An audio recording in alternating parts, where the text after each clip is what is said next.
Hola chicos, esta es la clase correspondiente a evaluación de resultados. En esta clase lo que vamos a ver son unas cuantas estrategias de análisis estadístico que utilizamos para asegurar que nuestros resultados son confiables. Es uno de los aspectos que vimos la semana pasada en lo que son las etapas lógicas del análisis químico, y vamos entonces a ver un poquito en qué consiste. En contexto, lo que tenemos que pensar es que ya hemos hecho nuestro análisis y hemos colectado datos, ¿sí? Tenemos resultados de unos análisis y vamos a ver si esos resultados están bien, si tienen mucho error o no. Y para ello entonces vamos a ver las distintas estrategias estadísticas que podemos utilizar para evaluarlo.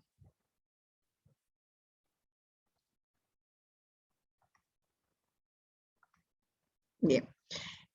Lo primero que tenemos que hacer cuando nosotros tenemos un conjunto de resultados de una medición en particular es ordenarlo. Eso es lo primero que hay que hacer. Y la segunda operación que nos suele dar información es el cálculo del promedio. Como ustedes observan en la fórmula allí, el promedio no es más que la suma de las mediciones entre el total de esas mediciones, ¿sí? Es una fórmula muy sencilla, estamos bastante familiarizados con ella. Y el promedio siempre nos da un valor más cercano al valor real que una sola medida. Es decir, una sola medida puede tener muchísimo error y estar lejos, muy lejos del valor real que estamos buscando, pero un promedio se acerca mucho más, está mucho más cerca de ese valor real. Entonces, por eso es un cálculo básico, pero muy poderoso. En función de ese principio, también establecemos que lo ideal es hacer varias medidas de un análisis, justamente por el tema de que una sola medida puede tener mucho error. Bien, con respecto a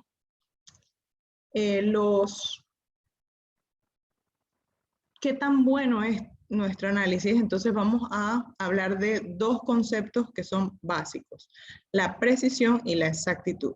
Observemos estas imágenes para ver las diferencias entre ellos, ¿sí? ¿Cuál es la idea? Este es un marco de tiro al blanco y la idea es siempre disparar, o sea, que los puntitos negros estén siempre lo más cercano al centro. El centro representa el valor real que nosotros como químicos analíticos estamos buscando cuando hacemos un análisis. Entonces, en este primer caso, bueno, tenemos que ese primer jugador tiró y ni siquiera se acercó al centro. Y las tiradas entre ellas están también muy dispersas. Es decir, que no es preciso y tampoco es exacto. La precisión se define como la cercanía que tienen las mediciones entre sí. Y la exactitud es la cercanía que tienen esas mediciones al valor real. Este primer caso, ni lo uno ni lo otro. En el segundo caso, pues tenemos uno de los datos que cae en el valor real, pero los demás no. Entonces ahí tampoco hay exactitud y tampoco hay precisión, porque ¿cómo saber cuál de esos es el que cayó en el valor real? En la vida real nosotros no tenemos cómo asegurarlo. Esto es una forma de simbolizarlo. Este jugador de aquí sí ha tenido muy buenos resultados, porque ha tirado y todos los lanzamientos han estado cerca de ese valor real o valor central. Entonces es muy preciso porque sus medidas están muy cerquitas entre sí, y además es exacto porque sus medidas están alrededor del valor real. Y en el caso número 4, este jugador es muy preciso. Todas sus medidas están iguales, pero comete ciertos errores que lo alejan del valor real. Entonces, ¿qué es lo que nosotros buscamos? Esta condición, la condición número 3, en donde hacemos varias mediciones, todas las mediciones se parecen entre sí y además están cerca del valor real. Eso es bien importante que lo manejemos. ¿Qué es lo que buscamos? ¿Cómo aprendemos eso? Las destrezas las desarrollamos pues en el laboratorio. ¿Sí? Ahí están las situaciones. Y la tercera es la ideal. Bien, cuando en estadística ustedes ven un cálculo que dice desviación, ese cálculo lo que está evaluando es la precisión. Y si el cálculo se llama cálculo de error tal, entonces ese cálculo lo que está evaluando es la exactitud. Ejemplos de evaluación de la precisión: la desviación estándar por el coeficiente de variación. Y ejemplos de medición de la exactitud: el error absoluto, el error relativo. Veamos eso de errores, cómo es que lo manejamos nosotros. Pues bueno, nosotros podemos hablar de errores que son aleatorios, podemos hablar de errores sistemáticos y de errores brutos. Un error sistemático es un error que cometemos por omisión de la técnica o por desconocimiento correcto de la técnica o desconocimiento del equipo que manejamos. Pero es un error que puede corregirse. Siempre y cuando nosotros hagamos el análisis de en dónde nos estamos equivocando, podemos hacer esa corrección de error sistemático. O sea, este error lo podemos controlar. Un error aleatorio es un error que ocurre fuera de nuestras posibilidades de control. Es decir, nosotros estamos limitados a acercarnos mucho al valor real, pero no encontrar exactamente cuál es el valor real, porque pueden ocurrir errores aleatorios que no podemos controlar. Por ejemplo, estamos pesando y en algún momento corre una ráfaga de viento y se altera la medida, entonces ahí va incluido un error. En la medida que nosotros tomemos, va incluido un error, pero que no podemos nosotros controlar. Las metodologías en química analítica se diseñan de manera que se minimicen esos errores aleatorios. Es decir, existen, pero son mínimos. Y un error bruto o grueso es un error que es muy evidente. Si usted tiene un conjunto de medidas y hay una medida que se sale por completo de lo normal, que lo llamamos un dato atípico, eso es un error bruto. ¿Qué puede ser? Por ejemplo, que usted tenía que hacer 10 pesadas y en una de las pesadas, pues perdió la mitad de la muestra.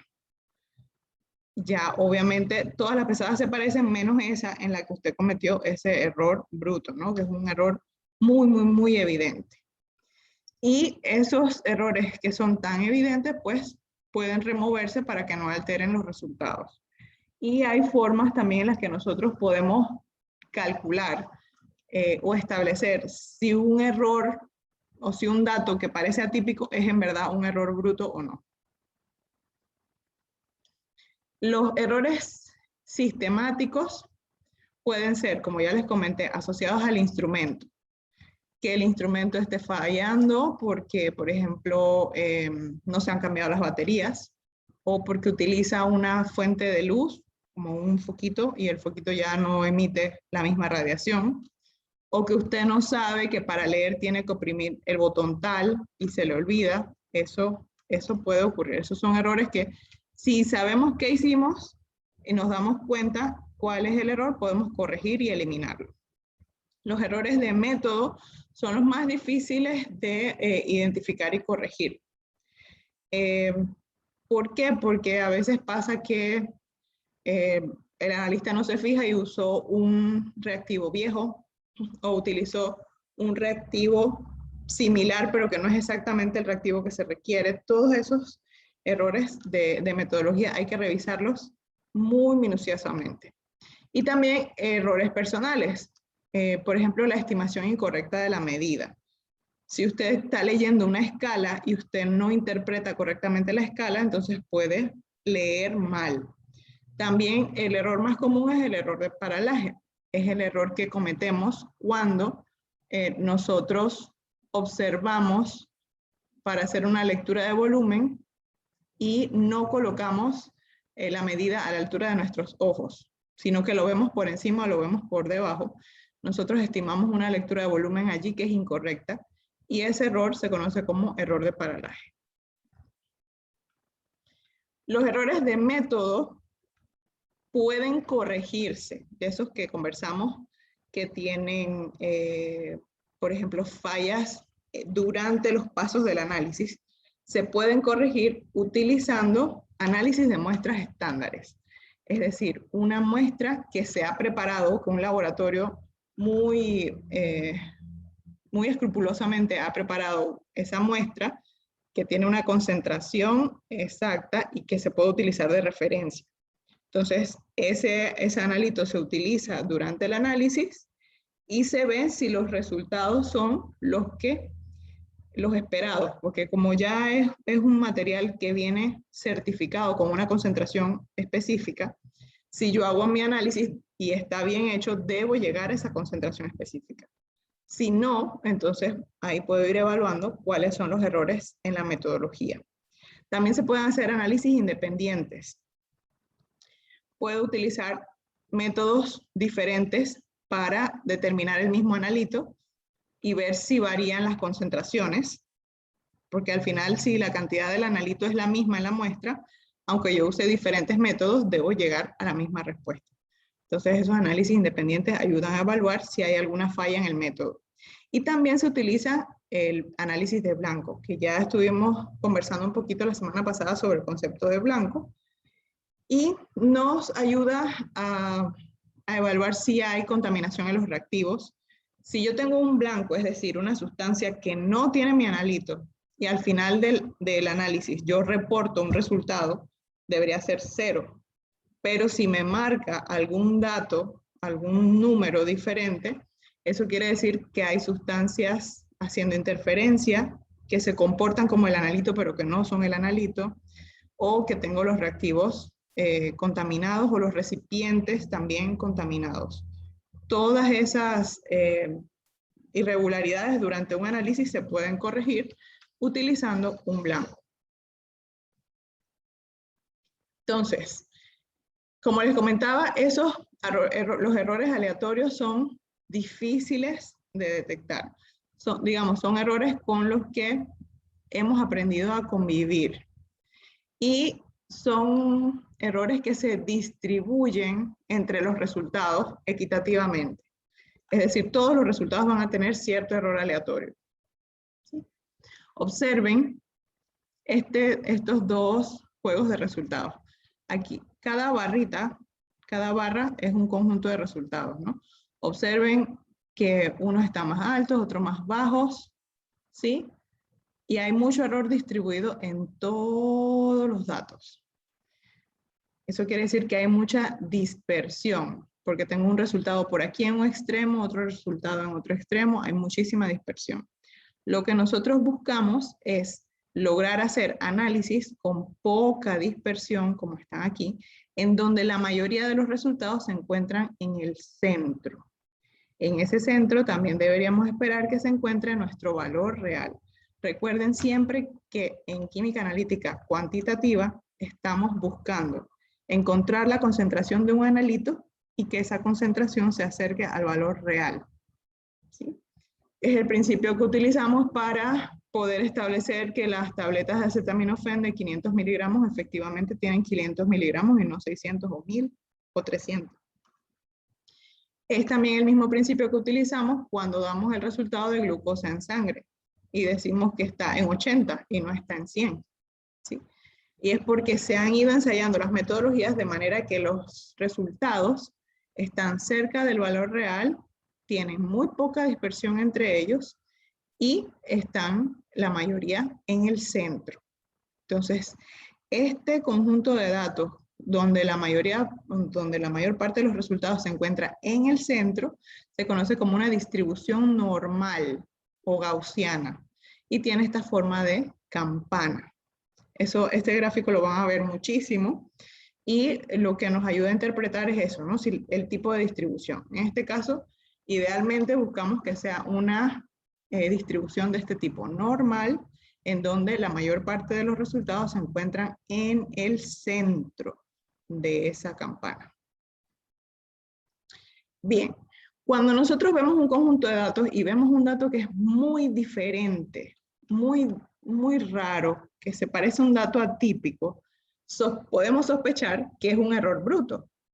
Ahora, no podemos simplemente decir, uy, ese es un error bruto y lo saco de aquí y no lo utilizo. Tengo que verificar que efectivamente es un error bruto. Y para ello, entonces utilizamos la prueba Q. Observen aquí la fórmula. La prueba Q es un cociente, es decir, es una división que se calcula en el numerador la diferencia que hay entre el valor que tenemos duda, o sea, que vemos que es extraño, menos el valor vecino, que puede ser el que esté por arriba o el que esté por debajo, entre el rango. El rango es la diferencia entre valor mayor y el valor menor. Para poder hacer la prueba Q, los datos tienen que estar organizados, ordenados de menor a mayor, ¿sí? Eso es muy importante. Y cómo nosotros, una vez que obtenemos el valor de Q, decidimos si el error es bruto o no. Pues bueno, si la Q que nosotros calculamos aquí es mayor que la Q de tabla, hay tablas que ya están establecidas con valores, el dato debe descartarse porque es un dato anómalo, atípico. Pero si la Q que calculamos con esta fórmula es menor al valor de Q de tabla, entonces el dato debe conservarse. Aunque parezca un dato atípico, no lo es, y es parte del conjunto de resultados. Entonces hay que utilizarlo para seguir haciendo los otros cálculos.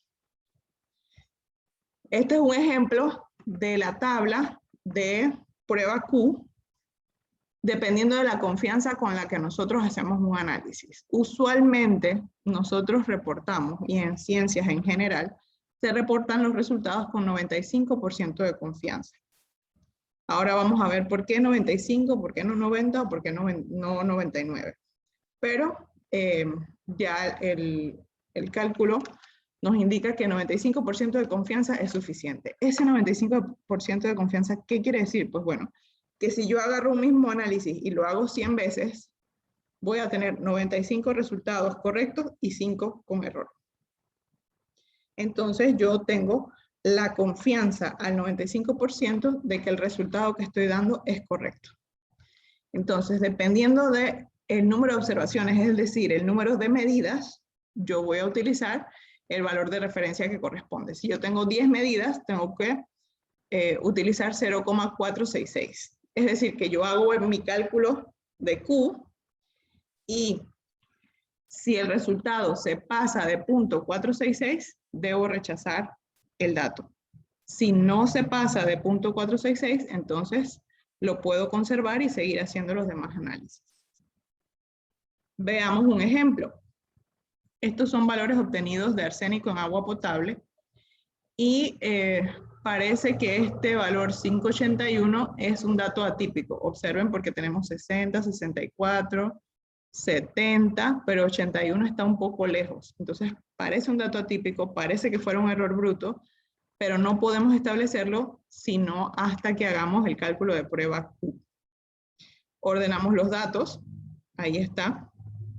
Este es nuestro dato anómalo, nuestro dato atípico, y por lo tanto el vecino es el que está inmediatamente antes. Yo podría tener un dato anómalo aquí al principio, entonces el dato vecino es el que sigue. Para este caso, mi dato atípico es el último y por lo tanto el vecino es el anterior. Y vamos a calcular el rango. El rango incluye ese dato anómalo. El valor mayor menos el valor menor. Y luego vamos a reemplazar dentro de la fórmula de Q. Tenemos nuestro dato anómalo, el vecino, que es 5.70, entre el rango, que es 0.21. Y ese cociente nos da 0,52. Si nos vamos a la tabla, nosotros tenemos aquí 1, 2, 3, 4, 5. Tenemos 5 medidas. Entonces Q para 5 observaciones o para 5 medidas es 0.710. Entonces aquí está. Para 5 al 95% de confianza, la Q de la tabla es 0.71 o 0.710. Y como el cálculo de Q es menor a ese límite, entonces el dato debe ser aceptado. Y aunque parece raro, en realidad no es un error bruto y debe utilizarse para los otros cálculos de evaluación estadística que se vayan a realizar. Bien, vamos a hablar ahora de lo que es la desviación estándar. Habíamos dicho que los cálculos estadísticos que llevan por nombre desviación están evaluando la precisión de una medida, es decir, qué tan cerca están las medidas entre sí y qué tan cerca están de un valor, ¿no? Entonces, imagínense que estas son las medidas que usted hace. La única forma en la que yo podría saber qué tan distante están esas medidas del valor promedio, que es el que está aquí en el centro, es midiendo, ¿sí?, la distancia entre el centro y cada una de mis medidas. Eso se transforma matemáticamente en una diferencia, en una resta.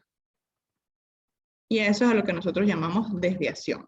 Esta es la fórmula de la desviación estándar y vamos a hacer un problema para que ustedes puedan entender cómo se resuelve o cómo se introducen los datos dentro de esta fórmula. Y para ello, pues vamos a ver un problema. Nos piden el cálculo de la media es el promedio, y la desviación estándar de este conjunto de datos, en donde se analizó plomo en sangre, y estos fueron los niveles que se obtuvieron. Entonces, vamos a utilizar estos datos para introducirlos en esta fórmula y poder calcular esa desviación estándar. Pero sí quiero que entiendan que cuando nos referimos a desviación, estamos midiendo pues esa distancia de las medidas a un valor promedio, o sea, en relación a un valor promedio. Bien, nuevamente ordenamos de menor a mayor los datos y podemos calcular el promedio como siempre lo hemos hecho. Ustedes pueden incluso poner pausa, resolverlo y confirmar con el dato que está allí. Y vamos a calcular la desviación de cada medida en relación al promedio, es decir, la diferencia o la resta que hay entre cada una de esas mediciones y el valor promedio que acabo de calcular. Entonces, tengo las medidas, tengo el promedio y voy a hacer la resta. 0.751 menos 0.754. No importa el signo, pero vamos a hacer la resta. Eso es una desviación, una diferencia. Una vez que tenemos esas diferencias, entonces vamos a proceder a elevarlas al cuadrado. Y las sumamos. Esas diferencias, ese 0,003 negativo, yo lo elevo al cuadrado, y sabemos que el cuadrado de todo número es un número positivo. Entonces, aquí, cuando yo elevo al cuadrado la desviación, voy a tener solo datos positivos. Esos datos positivos, entonces los voy a sumar y voy a hacer lo que se conoce como una sumatoria. En estadística, cuando ustedes ven este símbolo epsilon, quiere decir sumatoria. Y con este dato, entonces podemos reemplazar en la fórmula de desviación estándar. Observen. La sumatoria de las desviaciones al cuadrado es este dato que está aquí. ¿Por qué? Porque yo he sumado las desviaciones que elevé al cuadrado. Entonces, ese resultado va en el numerador y se divide entre el número de medidas menos 1. Son 5 medidas menos 1. Entonces, sería entre 4. A ese resultado, entonces, le calculo la raíz cuadrada para obtener la desviación estándar. Y 3,77 por 10 a la menos 3 es aproximadamente 0,004 miligramos por litro de plomo. Entonces, esa es la desviación. Cada una de las medidas, en promedio, cada una de las medidas que tengo realizadas aquí, difieren del valor promedio en esta cantidad de unidades. ¿Qué es lo ideal? Que tengamos desviaciones estándar pequeñas como esta. Cuando la desviación estándar es pequeñita, quiere decir que mis resultados están muy juntitos y por lo tanto tengo buena precisión. Y eso es bueno. Veamos ahora el coeficiente de variación. Se define como el porcentaje de la desviación estándar relativa al promedio. No es más que la desviación estándar que acabamos de calcular dividida entre el promedio y hecha porcentaje. Ahí está. S es para desviación estándar y X es el promedio, X bar por 100. Podemos calcular para el problemita anterior el coeficiente de variación porque calculamos el promedio y tenemos la desviación estándar. Si hacemos esa división y multiplicamos por 100, tenemos un coeficiente de variación de apenas 0.53%. Ese coeficiente de variación también es útil que sea pequeño, pero cada metodología establece el máximo de coeficiente de variación. Usted puede tener, por ejemplo, un coeficiente de variación del 5% o menos, y está bien. Y si se pasa del 5%, quiere decir que sus medidas están muy diferentes y que hay algún error que hay que evaluar para eliminarlo. Pero idealmente, si la desviación estándar es pequeña, pues el coeficiente de variación también se va a mantener pequeño. Idealmente, menor a 5%, pero como les digo, hay metodologías que pueden permitir un poco más. No pasa del 20%. Veamos ahora el intervalo de confianza. Yo tengo límites dentro de los cuales mi resultado es confiable. Ya conversamos sobre ese 95% de confianza y vamos a ver aquí por qué es 95%.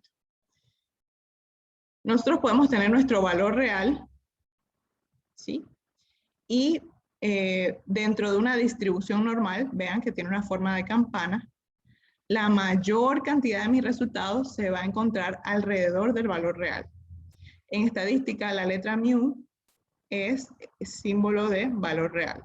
Entonces, nosotros estamos como analistas buscando el valor real de una concentración y hacemos muchísimas medidas y la idea es que esas medidas estén la mayoría aquí, cerca de ese valor real.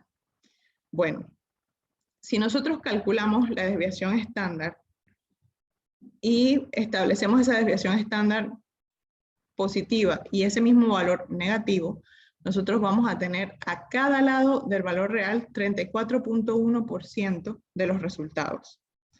Yo quiero que ustedes sumen 34.1% más 34.1% y vayan teniendo esa suma allí. Bien. Si ahora yo agarro esa desviación estándar y la multiplico por 2, es decir, 2 sigma o 2s. Recuerda, sigma, esta letra que está aquí, es la S, pero en griego. Entonces son equivalentes. Bien. Entre una vez la desviación estándar y 2 veces la desviación estándar que yo calcule, voy a tener del lado positivo 13.6% de mis resultados y del lado negativo 13.6% también de los resultados. Ahora a ese 34 más 34 que ustedes sumaron, súmenle 36.6 más 13.6 más 13.6.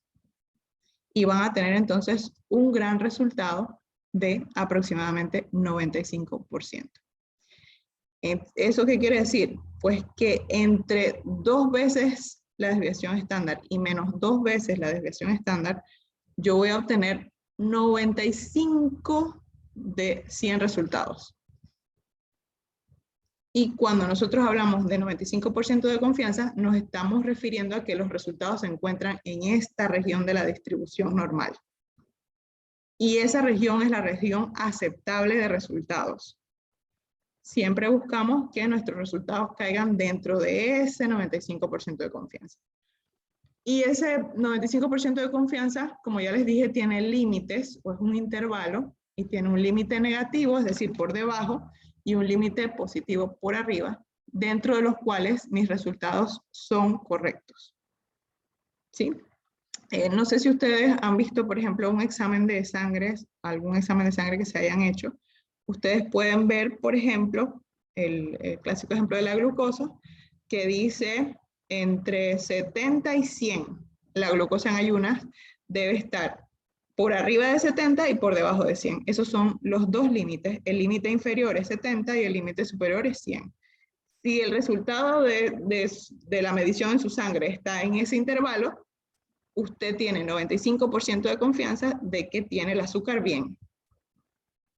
Y eso es muy importante porque es una forma de asegurar nuestros resultados.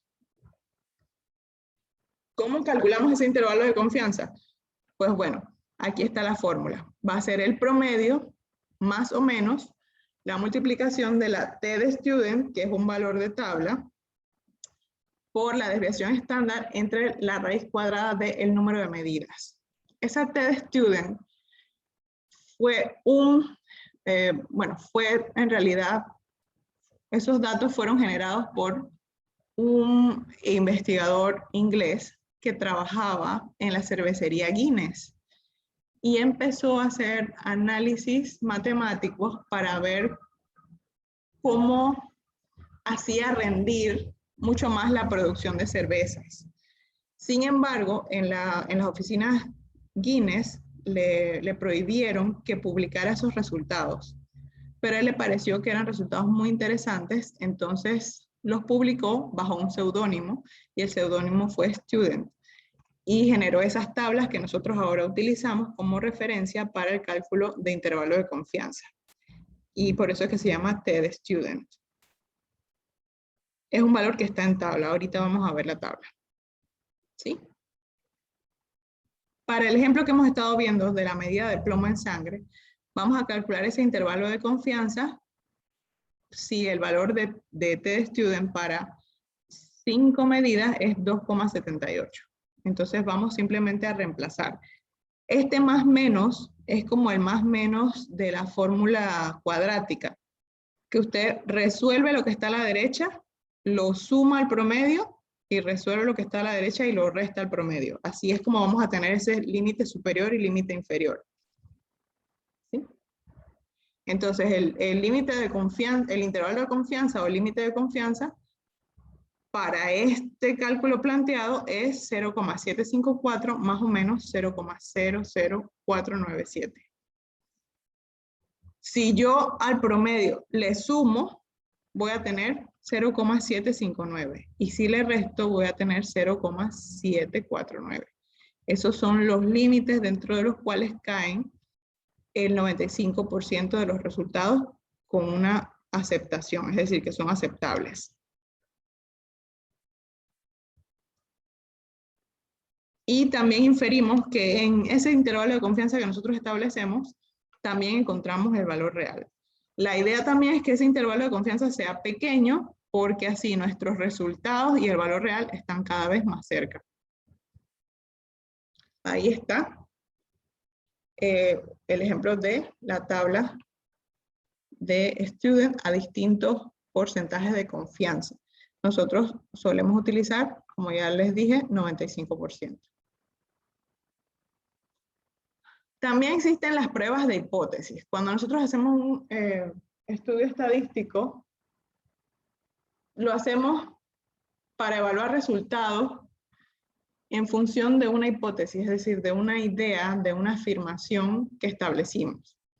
Entonces, esas pruebas de hipótesis nos permiten a nosotros comparar promedios de medidas contra un valor real o contra un valor límite, o también comparar dos conjuntos de medidas distintas. Y se pueden cometer dos tipos de errores cuando se están haciendo pruebas de hipótesis. El error de tipo 1 y el error de tipo 2. El error de tipo 1 es en donde se rechaza la hipótesis nula, aunque es verdadera, y se conoce como un falso positivo. El error de tipo 2 es en donde se acepta la hipótesis nula, aunque es falsa. Una hipótesis nula es una hipótesis formulada negativamente. Y el error de tipo 2 se conoce como un falso negativo. Hay un meme que a mí me parece genial para poder internalizar este concepto, y es este que está aquí. La hipótesis nula es no está embarazado. El error tipo 1 dice que rechazamos la hipótesis nula, es decir, que es negativo que no está embarazado. Y negativo es positivo. Entonces, al señor le dan el resultado de que está embarazado. Obviamente eso es un error, porque los hombres no pueden embarazarse, pero es la forma de interpretar ese error de tipo 1. Y el error de tipo 2, se acepta la hipótesis, es decir, se acepta que no está embarazado, pero es falso. Evidentemente esta mujer con semejante vientre debe estar embarazada, pero de acuerdo, si se comete el error de tipo 2, entonces se acepta la hipótesis nula, que no está embarazada. Entonces, es muy gracioso, pero es muy gracioso en este tipo de situación planteada en el meme, pero nos ayuda a entender qué son esos errores. Ahora, cuando hablamos de enfermedades, esos falsos positivos o falsos negativos son un problema, sobre todo en el momento en el que estamos de pandemia. Imagínense que a usted le dicen sí tiene COVID y no, es mentira. O le dicen que no tiene COVID y usted sí lo tiene y va por ahí contagiando a todo el mundo. Entonces, esos errores se tienen que controlar muy bien cuando sobre todo se dan resultados de tipo médico. Bien, los datos que nosotros estamos calculando, vamos a unificar criterios con respecto a lo que es el redondeo. Lo ideal es que presentemos los resultados de notación científica, porque así sí sabemos exactamente cuántas cifras significativas son. Entonces vamos a establecer 3 cifras significativas en notación científica y es más fácil entonces el reporte de resultados. Aquí entonces unos datos que ya sabemos cómo es el cálculo de cifras significativas, pero unos datos para que recuerden que en suma y resta el resultado debe tener el mismo número de decimales que el número con menos decimales, y la multiplicación y la división debe ser el número de cifras igual al valor con menos cifras significativas. ¿Ven? Uno toma en cuenta decimales y el otro toma en cuenta cifras significativas. Eso es bien importante, hacer la diferencia. Y cuando necesitamos redondear, el 5 solo redondea números impares, y de 6 para arriba redondea a todos los números. Bien, esto lo vimos la semana pasada, pero es importante que tengan clarito el tipo de muestra y el tipo de análisis que se requiere, y obviamente va aumentando la dificultad del análisis a medida que la muestra que se tiene es cada vez más pequeña. Entonces tenemos los macroanálisis, los semimicro, los microanálisis y los ultramicroanálisis.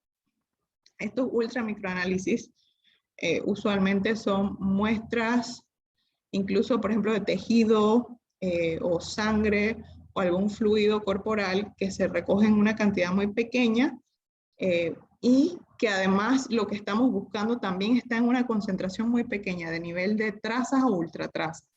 Entonces este tipo de estudios son muy sofisticados, porque hay que tener muchísima o muy buena técnica para poder evitar la pérdida de la muestra. Entonces, si quiero es que vayan familiarizándose con las cantidades de muestra y el tipo de análisis. Y también tenemos entonces los tipos de componentes. Componentes mayoritarios. Los análisis de componentes mayoritarios son análisis relativamente sencillos, porque la mayor parte de la muestra que nos interesa tiene el analito en gran cantidad. Y de ahí se va haciendo cada vez menor y llegamos hasta ultratrazas. Los contaminantes ahorita mismo, que por ejemplo representan los plásticos y este tipo de sustancias artificiales que pueden estar dentro de nuestro cuerpo, se encuentran en cantidades de ultratrazas. Y aunque son cantidades muy pequeñas, ejerce un efecto tóxico importante en el cuerpo humano. Entonces es bien importante que se vayan familiarizando con esto.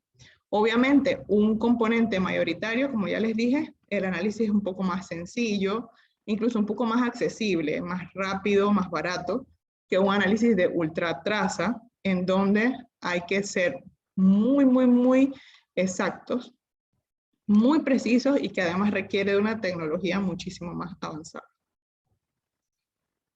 Con respecto al análisis de muestras y estándares, recuerden que la muestra es lo que nos llega un frasco con agua y nos dicen analicen los sulfatos. Y un estándar es una sustancia que está preparada por un laboratorio que tiene un control de calidad bien estricto y que me dice, bueno, en esta muestra tú tienes, perdón, en este estándar de referencia tienes tanta cantidad de sulfatos. ¿Sí? Esa es la diferencia. Una muestra real contra un estándar, que es un material preparado. Entonces, nosotros utilizamos lo que es la calibración. Ya la semana pasada empezamos a ver un poquito el concepto de calibración y es una forma de estimar la relación entre la respuesta del equipo, porque nosotros hacemos las mediciones con un equipo. Así sea que nosotros estemos leyendo un volumen, el equipo en donde está la medida de volumen es el que estamos utilizando. ¿Sí? Entonces, la calibración es la relación entre esa respuesta del equipo y la concentración real del analito. Y esos estándares, como ya les comenté, son sustancias de pureza elevada y conocida. No es solo que yo diga es puro. ¿Qué tan puro es? Es 99.9%, 95% puro. Eso viene todo descrito en un estándar. Todo eso viene con un certificado. ¿Y qué sirven entonces para calibrar? Es decir, para establecer esta respuesta del equipo ante la concentración de la sustancia. Antes de hacer cualquier análisis con una muestra real, suele utilizarse un estándar químico. Entonces yo ensayo el método para ver si me da el resultado que el estándar químico debe ser. Y dentro de esos resultados, yo lo que puedo hacer es calibrar el equipo. Es decir, asegurarme que para tal concentración, mi equipo va a dar tal respuesta. Cambio la concentración, mi equipo da otra respuesta. Al final, esa relación entre la respuesta y las distintas concentraciones, lo que buscamos es que sea una línea recta. Pero nos vemos frente a una situación especial cuando estamos haciendo curvas de calibración y es el efecto matriz. Ocurre con muestras reales porque las muestras reales tienen muchas interferencias. Se hacen siempre pretratamientos para eliminar esas interferencias, pero a veces no es posible. Entonces, cuando nosotros tenemos dos análisis de una misma sustancia, pero en matrices diferentes, entonces lo más probable es que vamos a tener resultados diferentes. Resultados diferentes, no podemos establecer si es mayor o menor. Simplemente lo único que podemos decir es que si la matriz cambia para el mismo analito, nosotros vamos a tener resultados muy probablemente diferentes cuando hagamos una curva de calibración. En este ejemplo se presenta una curva de calibración. Es la recta que les comenté que estamos buscando y vemos aquí cómo va cambiando la concentración de cadmio y cómo va cambiando cuando no hay cadmio. Tengo una respuesta del equipo. El dato que se grafica en Y es la respuesta del equipo y en X la concentración de la sustancia o del analito. Si tengo 1 miligramo por litro, tengo esta respuesta del equipo, 2, 3 y así, sucesivamente. Pero observen que hay una diferencia para la misma concentración en el mismo equipo. Si yo analizo el cadmio en agua, tengo una respuesta, y si analizo el cadmio en la sangre, tengo otra respuesta. ¿Por qué? Porque la sangre tiene muchísimo más componentes que el agua que pueden generar una interferencia. En este caso es una interferencia positiva. ¿Por qué? Porque los resultados en sangre dan mayores que los resultados en agua. ¿Sí? Entonces nosotros podemos decir, vuelvo y repito, que vamos a tener un efecto matriz si analizamos un mismo analito en dos matrices distintas. ¿Cómo va a ser esa diferencia? No lo sabemos hasta que hagamos el ejercicio de comparar. Pero pues este es un ejemplo. Utilizamos entonces esos estándares que son de vital importancia y son carísimos, justamente para poder establecer si hay o no hay ese efecto matriz, si estamos perdiendo analito durante el análisis, si nuestro equipo está funcionando bien. Todos esos controles los hacemos a través del uso de estándares. En las valoraciones, que vamos a verlas en el laboratorio muchísimo, las que son las titulaciones, nos da incluso procedimientos muy exactos. Las valoraciones analíticas son muy exactas, están muy bien descritas. ¿Sí? Tenemos también el uso de estándares externos. Se preparan disoluciones independientes de la muestra. Estándares internos se añaden a la muestra para ver cómo va cambiando esa muestra.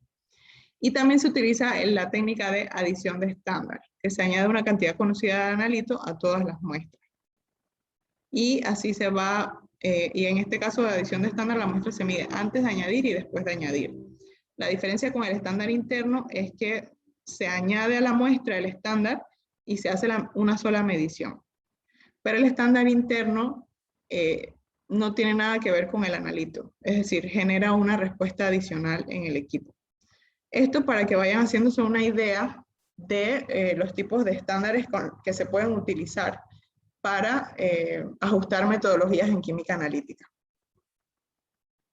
Y también tenemos una sustancia que puede utilizarse como modificador de matriz, que son las sustancias que utilizamos para enmascarar interferencias, es decir, para eliminar esas interferencias que se portan como nuestro analito y disminuir el error de medida en el equipo.